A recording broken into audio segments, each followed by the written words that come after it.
Hey, I'm Alex, and I'm going to show you some things that I've learned about making animations in PowerPoint. Here we're going to animate a graph that we've imported from an Excel spreadsheet. In this example, we're going to animate a 48-hour record of soil temperature beginning at 6 in the morning. This is August in Ithaca, New York, where we have a temperate climate.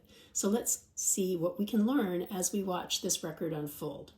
Notice that even as the sun rises, and presumably the day's getting warmer, the soil is cooling down.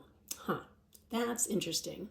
It isn't until afternoon that the soil temperature begins to increase, and it only begins to cool again after midnight. On August 11, we see the exact same pattern, with a little larger temperature swing overall. These measurements might at first seem anomalous, but what we're observing is the diffusion of sunlight striking the Earth's surface and diffusing down into the soil. The deeper we measure the temperature, the more delay we would see in this temperature change. Pretty cool. The point here is to talk about animating the graph, so let's look at that. First, we click to select the graph, then go to the animation menu, and I'm going to choose Appear. We look at the animation pane and the Chart Animations box, where I'm going to group the graphic by category. And unclicking the Draw Background button will give me the graph frame and labels before the animation begins. Check it first with Play All, and it looks good.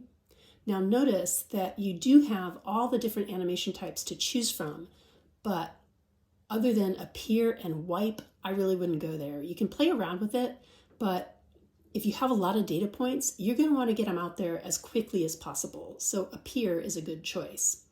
And an animated graph is a good element to export as a movie file because you can then adjust the speed of the animation in your movie software to really fine-tune it before you drop it back into PowerPoint.